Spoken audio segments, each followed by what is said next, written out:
All right, so thank you, everyone. So my name is Ryan Banfield. I'm with Heraeus Electronics. We're out of the Conshohocken area near Philadelphia. I'd like to talk to you a little bit today about the solderable polymer material that we have introduced, as well as Heraeus Electronics in general.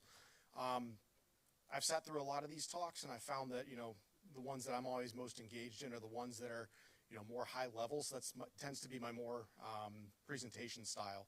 So today I'll be talking a lot about a white paper that we've produced on this, but I'll be talking about it high level, looking at industries that it serves, problems that it solves, and types of applications that it can be utilized in. So after this, if you want the white paper, feel free to stop by our booth. I'd be more than happy to share a copy with you.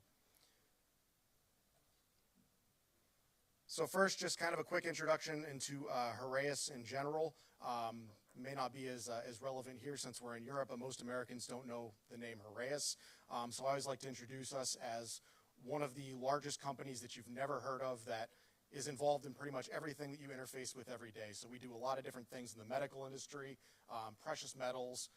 We do a lot of work for catheters, pacemakers, and a variety of industries. But the applications we're talking about today are with the Heraeus electronics industry. So again, polymer, thick film, and cermet-based materials. Heraeus has been in the cermet industry, or the high temperature fired materials industry, for about 60 years. 2 years ago, we acquired a polymer thick film line to supplement that and parallel that. So I'm the low temperature side of the business, but we have a lot of experience in the high temperature side as well. Which kind of leads to the first question. Why do we need a solderable based polymer? As mentioned, I've been in the printed electronics industry for about 25 years. Printed electronics itself has been around since the mid-70s with the advent of the membrane switch. And ever since then, everybody in the industry has kind of been standing around saying we're going to replace the traditional subtractive technology industry.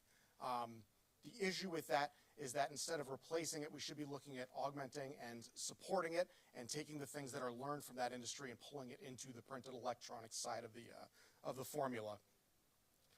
So the core limitation of the polymer thick film industry is the solderability.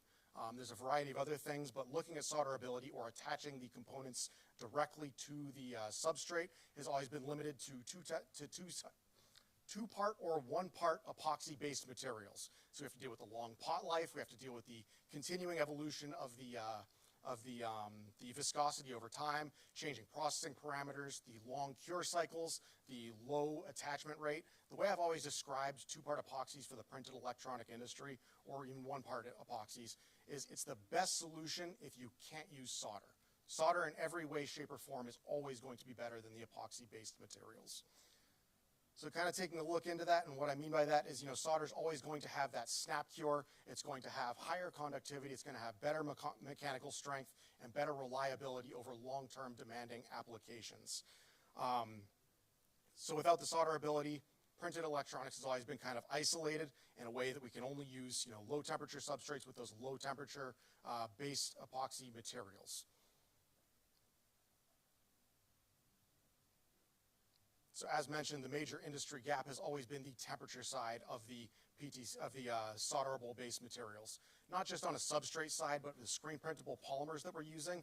A lot of these materials are going to break down at 200 degrees C and can't survive a traditional solder reflow process, which really leaves a lot of design capabilities at the door where we can't really utilize a lot of the advantages of the solder side.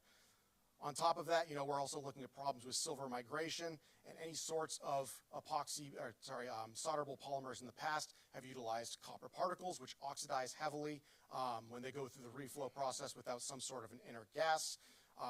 The polymer matrices tend to soften, they tend to reflow when you go through a reflow process, so those inks tend to flow out, they don't make a great bond. So again, there's all the reasons why we couldn't use polymers in the past for the solder reflow process.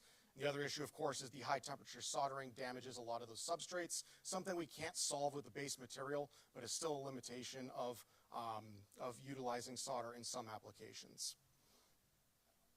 So the missing link for this has always been the polymer-based material. How can we get a polymer-based material that reacts very positively with the solder reflow process? In this case, we're going to be talking about the SAC 305 process in particular.